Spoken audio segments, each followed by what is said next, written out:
You know, in the world of data-driven trading, we're basically trained to trust one thing, the past. But what happens when the past is no longer a reliable map for the future? Well, today, we're going to dive into how to survive and maybe even thrive when the completely unpredictable strikes. And that, right there, is the million-dollar question we've got to wrestle with. Think about it. All of our models, all of our strategies, they're built on a foundation of historical data. So what happens when that foundation just completely crumbles beneath our feet?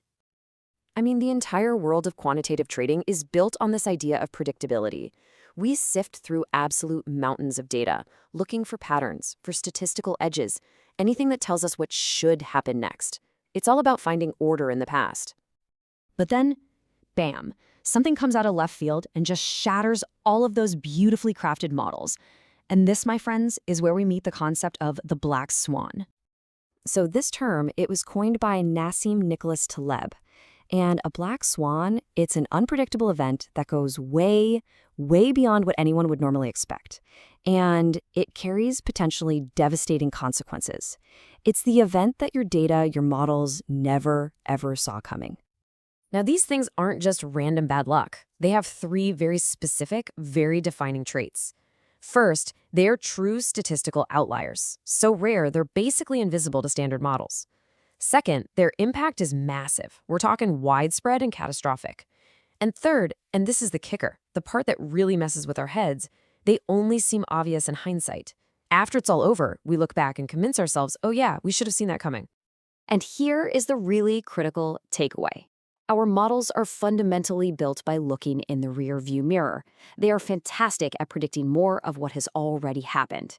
But when a true black swan shows up, something totally new, they are completely blind. You just can't predict an event from data that literally doesn't exist yet.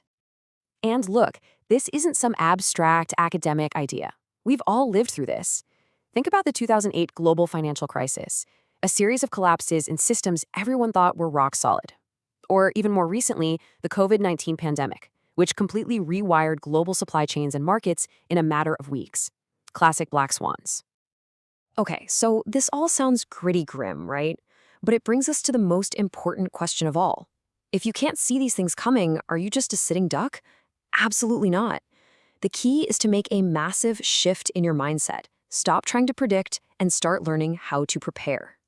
So, how in the world do you prepare for something you can't possibly predict? It sounds like a riddle, but cracking it is the key to survival. It all starts with one word, resilience. This isn't about having a crystal ball. It's about building a system that can take a punch. Or 10.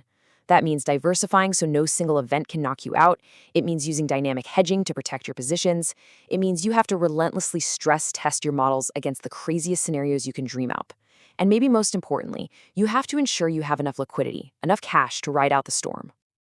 You know, Nassim Taleb didn't just point out the problem, he offered a really elegant solution. He calls it the barbell strategy.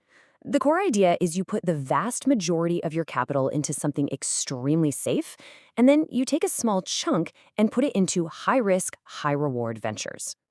And here's what that looks like. It's super simple, but incredibly powerful. You take, say, 90% of your capital and you lock it down in an ultra-safe zone. Think of it as your fortress. That protects you from getting wiped out. Then, with that other 10%, you're free to hunt for positive black swans, those super rare, high-upside events that could produce absolutely explosive returns. So you're protected on the downside, but you're exposed to massive potential on the upside. Okay. So building on that foundation, another key practice is what we call rigorous scenario planning. And I'm not talking about just rerunning the 2008 crash simulation for the 100th time. No, this is about getting creative, about actively imagining crises that have zero historical precedent. For example, let's just play a little game here. What if a massive solar flare just fried all of our global satellites tomorrow? No GPS, no high-speed data, no international bank transfers. What happens to the markets then? These are the kinds of unknown unknowns that this kind of planning forces you to think about. Or here's another one for you. What if some new technology, let's say a stable quantum computer, comes online and makes your core asset, your entire strategy, completely worthless overnight? Thinking through these impossible scenarios is what resilience is all about. Now, of course, this kind of strategic thinking needs the right tech to back it up. We're talking about building a fortress for your infrastructure. That means redundant systems, automated fail-safes that can react way faster than any human, and decentralized data storage so no single point of failure can bring you down. But, we can actually take this whole idea a level deeper. What if you didn't just survive a crisis? What if you could actually get stronger because of it?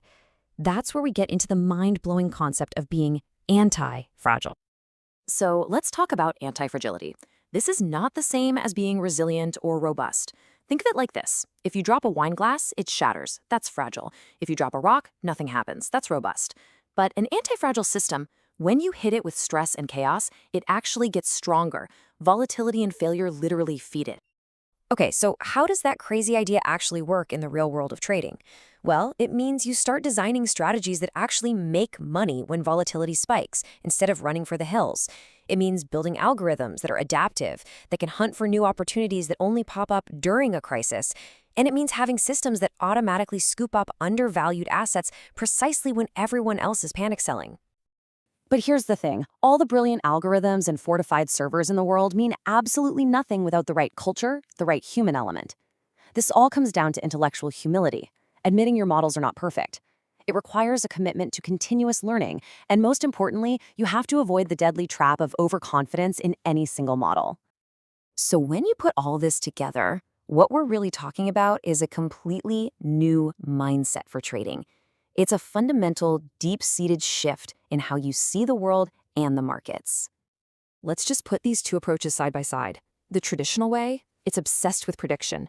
Its whole world revolves around past data. And its biggest weakness, it's brittle. It shatters under pressure.